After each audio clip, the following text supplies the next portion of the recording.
네, 뉴스 1번지 초대석. 오늘은 더불어민주당 싱크탱크인 민주연구원 신임원장을 맡으신 정태호 의원 모셨습니다. 의원님 어서 오십시오. 네, 안녕하십니까? 네, 안녕하십니까. 의원님 새해 복 많이 받으시고요. 복 많이 받으십시오. 네. 이 총선을 1년 앞둔 상황에서 민주당의 싱크탱크인 민주연구원 원장을 맡으셨습니다. 정말 중책이기 때문에 의원님의 역할에 관심이 집중되고 있는데 먼저 소감부터 밝혀주신다면요. 제일 첫 번째는 정말 부담스러운 네. 자리죠. 좀 우리 경제 위기가 있고 또 총선을 1년 남겨둔 시점이고 민주연구원이 대한민국 미래를 책임져야 될 뿐만 아니라 또 민주당의 미래 비전을 만들어야 되기 때문에 네. 그 부담이 상당히 큽니다. 네. 그러나 하여튼 최선을 다하겠다는 각오입니다. 네. 어제는 이재명 대표를 비롯한 당 지도부와 함께 문재인 전 대통령을 예방하지 않으셨습니까? 네. 문재인 정부 청와대 출신이시기도 하고 분위기가 어땠는지도 궁금하고 얼마 만에 만나신 건가요?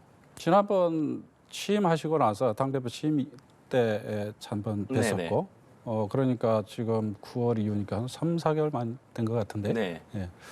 분위기는 상당히 뭐 좋았다고 하던데.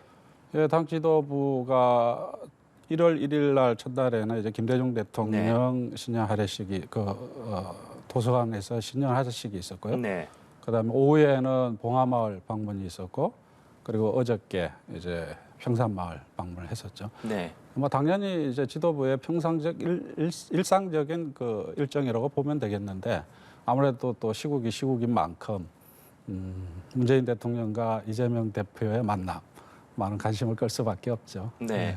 말씀하신 대로 뭐 검찰이 이재명 대표에 대해서 전방위적인 수사를 하고 있는 상황이고 또 문재인 정부 인사들에 대한 수사도 이어진 상황 아니겠습니까? 그렇기 때문에 어제 만남에 관심이 집중된 것이 사실이었는데 의원님께서는 어제 나눴던 대화 중에 어떤 이야기들이 가장 좀 많이 두 분 사이 이 대화의 핵심은 그거였습니다. 지금 경제와 민생 위기 그리고 안보 위기 네. 그리고 이제 윤석열 정부에서 이루어지고 있는 정치 탄압과 그로 인한 이제 민주주의의 위기, 이 4대 위기에 대해서 주로 말씀을 나누셨고 특별히 경제 위기, 안보 위기에 대한 많은 대화가 있었습니다. 네. 문제는 이제 윤석열 정부가 이 위기를 잘 헤쳐갈 수 있느냐 그 부분에 대해서 걱정이 참 많았어요. 그래서 민주당의 역할이 대단히 중요하다. 그런 방향에서 두 분의 교감이 있었던 것 같습니다. 네. 문재인 전 대통령께서 어렵게 이룬 민주주의가 후퇴되지 않도록 지켜야 한다. 이런 말씀을 하셨다고 하고 또 민주당이 똘똘 뭉쳐서 민생 경제를 해결해 줬으면 좋겠다. 이런 얘기를 하셨다고 해서 여러 가지 해석들이 좀 나오고 있는 상황입니다. 아무래도 이재명 대표의 사법 리스크가 계속 커지는 상황에서 여러 가지 뭐 당내에서 얘기가 나온 상황이었기 때문에 민주당이 좀 단일 대우로 대응해야 되는 것 아니냐 이런 해석들도 나오고 있는 상황이더라고요. 의원님께서는 어떻게 좀 들으셨습니까? 네, 그 문재인 전 대통령께서는 그렇게 명확하게 말씀하셨죠. 이재명 당대표를 중심으로 당이 단합해서 이 위기를 헤쳐나가야 되고 네. 민주주의를 지켜내야 된다. 그렇게 말씀을 명확하게 하셨죠. 꼭 이재명 대표를 위해서가 아니라 실제로 이제 민주주의의 위기로 보시는 거죠. 뭐 언론에 대한 탄압이라든가 그리고 또 이재명 대표에 대해서 무차별적인 수사라든가 이런 모든 것들 그리고 실제로 저 문재인 정부에 대한 수사도 전방위적으로 이루어지고 있지 않습니까? 네. 예를 들면 감사원 같은 경우는 문재인 정부 정책 34개에 대해서 전방위적인 감사를 해요. 심지어 공무원들이 뭐라고 그러냐면은 차라리 감사보다는 수사를 받는 게 낫다라고 얘기해요. 왜냐하면은 감사원은 자기 마음대로 지금 포렌식도 하고 그러거든요. 근데 수사할 때는 변호사가 입회해서 포렌식을 해야 된단 말이에요. 이제 그렇듯이 너무 전방위적으로 또 근거 없이 수사하고 있는 감사하고 표적 감사죠. 이런 상황에 대해서 대단히 이거는 민주주의의 위기 수준으로 바라보고 있는 거죠. 네. 문재인 전 대통령께서 SNS에 입장을 밝히신 적도 있습니다만 최근에 서훈 국가안보실장이 서해 공무원 피격 사건 때문에 구속 기소된 상황이기 때문에 이 부분과 관련된 혹시 이야기도 있었는지도 좀 궁금한데요. 그 부분에 대해서 구체적으로 나온 건 없었고요. 네. 다만 이 서훈 실장은 대한민국 안보에 있어서 상징적인 분이죠. 그분이 기소 내용을 보면은 그 어떤 그 공무원 실종 이후에 즉각적인 뭔가 군사 조치를 안 했기 때문에 그걸 숨기려고 월북으로 조작했다. 네. 이게 이제 내용이란 말이에요. 그건 그분에 대한 아주 인격적인 모독이고요. 실제로 내용도 그렇지가 않고 그렇기 때문에 이 안보상의 위기를 오히려 정부가 더 조장하고 있는 거 아니냐 이런 걱정을 하고 있는 거죠. 네. 한편 윤 대통령이 초대한 신년 인사회에 민주당 지도부는 모두 불참을 했습니다. 그런데 이재명 대표가 불참 이유를 물었더니 처음 듣는 이야기다 이렇게 얘기를 했고 천준호 비서실장 같은 경우에는 이 야당 지도부를 초청하면서 전화 한 통 없이 이메일만 보내는 것은 처음 봤다. 뭐 이렇게 불쾌감을 드러내기도 했습니다. 이번 신년 인사회에 민주당이 불참하게 된 배경 좀 어떻게 봐야 할까요?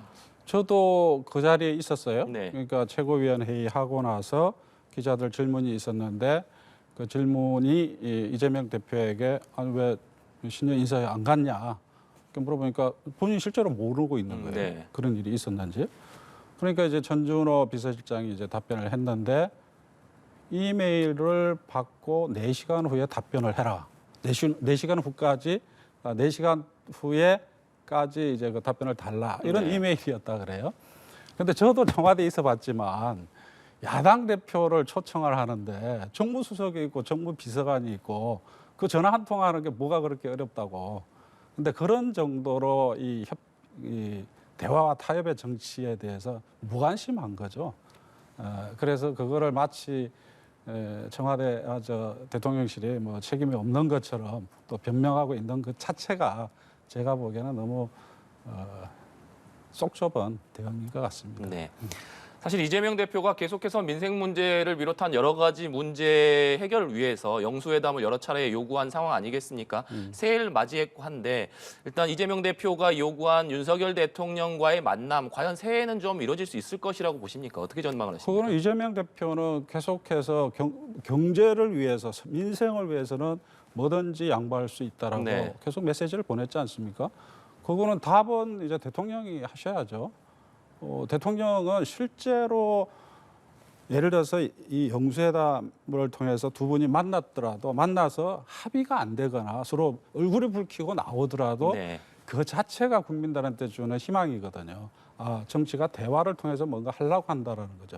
사실 어저께 만났을 때 문재인 대통령도 그 얘기를 하시더라고요. 옛날에 문재인 대통령도 여야 영수회담도 네. 하고 또 여러 분이 같이 만나기도 하고 그랬었는데 그때도 제대로 뭐 합의되는 거는 사실 잘 안 돼요. 네. 뭐 어떤 경우는 미리 합의문을 만든 경우도 있었는데 그러나 그 문재인 대통령 하시는 말씀이 뭐냐면은 그래도 만나는 모습 자체가 국민들한테 희망을 주는 거다. 왜 그조차도 안 하는지 잘 이해가 안 된다. 이 말씀을 하시더라고요. 이재명 대표의 마음도 그런 거죠. 설사 우리가 만나서 안 되더라도 네. 문제가 뭔지에 대해서 생각이 뭐가 다른지에 대해서는 얘기할 수 있는 거 아니냐. 그러나 이재명 대표는 양보할 수 있다. 민생을 위해서. 이 의지를 확고하게 보여주고 있는 거죠. 그래서 대통령실이 좀 적극적으로 야당과의 그 대화에 나섰으면 좋겠습니다. 네.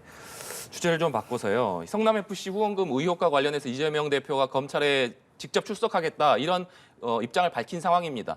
현재까지 알려진 바로는 1월 10일에서 12일 사이가 출석일이 될 것이다 이런 전망들이 많이 나왔는데 출석 일자는 일단 정해졌나요? 제가 그거는 잘 모르겠고요. 여하튼간에 당 대표께서는 당당하게 임하겠다라는 입장을 천명하셨고 네. 그 날짜는 어차피 뭐 검찰하고 협의해서 결정하지 않을까 싶습니다. 네. 이재명 대표가 이렇게 검찰 출석이라는 정면 돌파를 선택한 것에 대해서는 좀 어떻게 보고 계십니까? 뭐 자신감이겠죠. 실제로 제가 듣기로도 특별하게 대장동 건과 관련해서 이재명 대표에 대한 혐의가 안 나오고 있다는 걸로 저도 듣고 있거든요. 네. 이제 그렇기 때문에 본인이 그 부분에 대해서는 자신감을 가지고 있지 않나. 그러니까 당당하게 나가겠다. 그런 말씀을 하시는 걸로 네. 알고 있습니다. 네. 이재명 대표에 대한 검찰 수사가 전방위적으로 이루어지면서 당내 일각에서 이재명 대표의 어떤 수사에 대해서 당이 대응하는 것이 맞느냐, 이것이 사당화되는 것 아니냐 이런 일부의 우려의 목소리들이 있었던 것이 사실입니다. 그런데 어제 문재인 전 대통령의 메시지도 있고 한 상황이기 때문에 이재명 대표의 검찰 출석을 앞둔 현 상황에서 민주당 내부의 분위기가 좀 어떻게 돌아가고 있는지도 좀 궁금한데요. 어제 이후에 뭐 지금 상황의 여론에 대해서는 제가 아직 뭐 점검을 안 해봤는데 실제로 이재명 대표 수사와 관련해서 어떻게 대응해야 될 것인가와 관련해서 제가 보기에는 어떤 조직적인 차원에서 분리 대응해야 된다라는 그런 흐름은 없어요. 네. 개인적인 의견은 있을 수가 있는 거고 당 대표인데 그리고 우리가 그것에 대해서 일종의 정치 탄압으로 보고 있는 것인데 그리고 사실 검찰이 지금 이 수사가 아니라 정치를 하고 있잖아요. 매일 그 혐의 공표하고 있고 네. 그러잖아요. 그 공무상 비밀 누설죄입니다. 그거. 그렇게 하고 있는데 이거는 제가 보기에는 명백하게 정치적 의도를 가진 기획 수사 이렇게 보는 게 맞다. 네. 그래서 그거에 대해서 당이 일치 단결해서 대응하는 거는 맞다. 그리고 또 뭐 이재명 대표에 대한 수사만 있는 게 아니라 문재인 정부에 대한 수사도 같이 전방위적으로 이루어지는 상황에서 네. 그걸 분리해서 한다는 게 제가 보기에는 맞지는 않다고 봅니다. 네, 알겠습니다.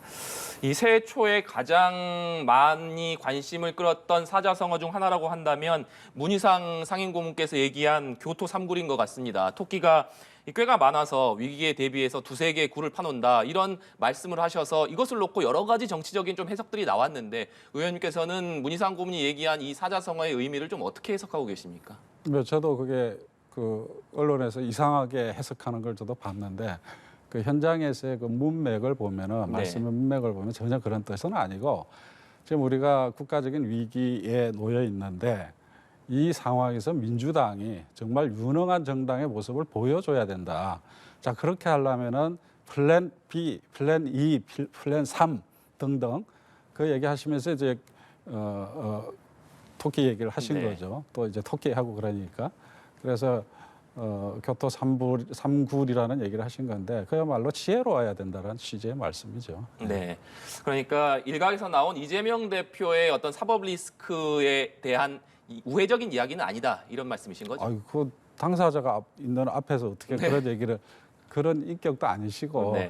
뭐 문희상 의장이 워낙 그 인격적으로 훌륭하신 분이기 때문에 그 말씀의 취지는 아까 말씀드린 것처럼 유능한 민주당이 되자 네. 그런 취지였습니다. 네. 앞서서 윤석열 정부의 두 번째 특별 사면도 있었습니다. 이명박 전 대통령과 함께 김경수 전 경남지사도 사면이 되었는데 이 복권이 없는 사면을 놓고 민주당 내부에서 강한 좀 반발이 나온 상황이었습니다. 일단 사면은 이루어졌지만 복권이 없었기 때문에 김경수 전 지사의 정치적인 역할에 한계가 있을 수 있을 것이다 이런 해석도 있습니다만 일단은 김경수 전 지사가 가지는 위상이라는 것이 있기 때문에 민주당 내에서 앞으로 김경수 전 지사가 어떤 역할을 할 것인지에 대해서도 관심이 많은 것 같습니다. 예, 봉하마을에서 김경수 전 지사를 만났어요. 되게 좀 어떻게 보면은 평온해 보이더만요. 네. 근데 우선 사면에 대해서 한마디 하고 싶은 게 좀 네. 좀스러운 사면입니다. 한마디로. 그 이제 형기가 5개월밖에 안 남은 사람인데 그 사람을 마치 사면해주면서 뭐 대단한 뭐 국민 통합을 얘기한다라는 게 제가 보기에는 너무 정치적이다 이런 네. 생각이 들었고요. 제가 보기에는 김경수 지사는 우선은 좀 건강 관리가 좀 필요하신 것 같더라고요. 그리고 또 가족도 좀 추스려야 되는 네. 문제가 있고. 그러나 결국은 우리 당의 중요한 자산이기 때문에 역할을 하실 거라고 보여지는데 당분간은 좀 쉬시지 않을까 그런 느낌이었습니다. 네, 알겠습니다. 현안과 관련한 질문도 몇 가지 드려보겠습니다. 새해 예산안 처리를 위해 소집된 12월 임시국회 회기가 오는 8일까지입니다. 민주당에서는 지난해 일몰된 법안 등도 처리해야 하고 또 이태원 참사 국정조사 기간도 연장의 필요성이 있기 때문에 바로 1월 임시국회를 열어야 한다 이렇게 요구하고 있는 상황입니다만 국민의힘에서는 바로 이렇게 임시국회를 열어서는 안 된다, 열 필요가 없다 이렇게 반대하고 있는 상황이거든요. 현 상황에 대해서는 좀 어떻게 보십니까? 지금 국가가 위기에 지금 몰려가고 있는 상황에서 그런 논쟁 자체가 저는 이해가 잘 안 돼요. 더더구나 윤석열 정부는 지금 취임 1년 차잖아요. 임기 1년 차에 얼마나 하고 싶은 일들이 많겠어요.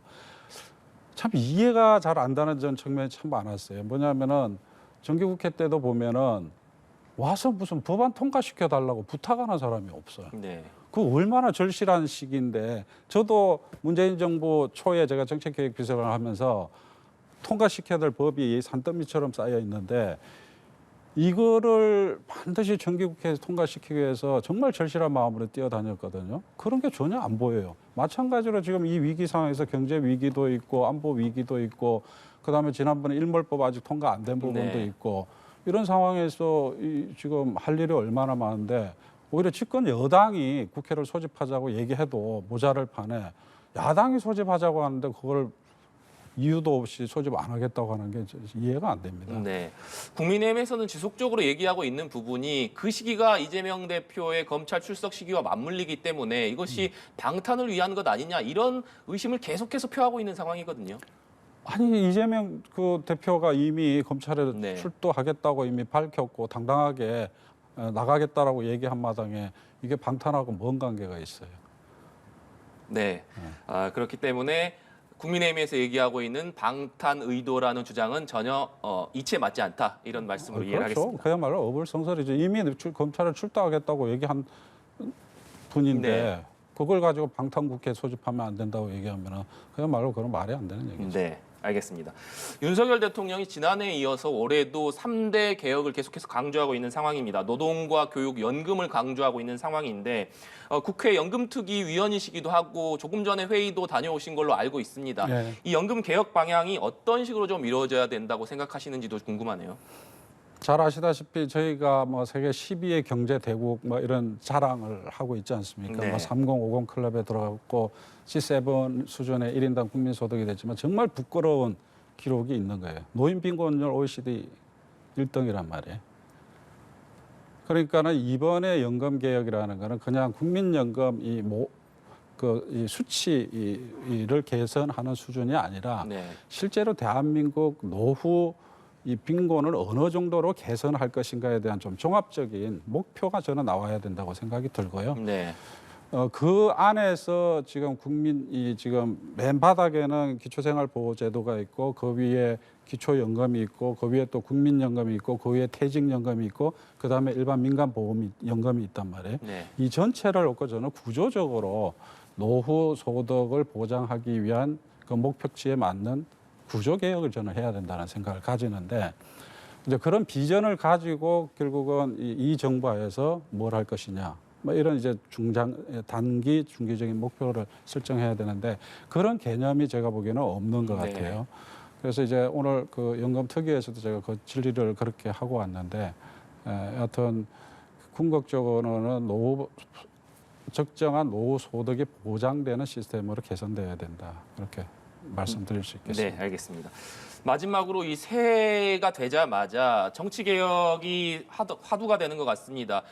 김진표 국회의장도 중대선거구제의 필요성을 언급을 했고 윤석열 대통령도 이것을 화두로 던졌기 때문에 중대선거구제라는 것이 사실 그동안 정치권에서 여러 차례 논의는 되어 왔습니다만 실제적으로 진전은 없었는데 의원께서는 중대선거구제의 필요성에 대해서는 좀 어떻게 보시는지 또 이번에는 뭐 논의에 좀 진전이 있으리라고 보시는지도 궁금합니다.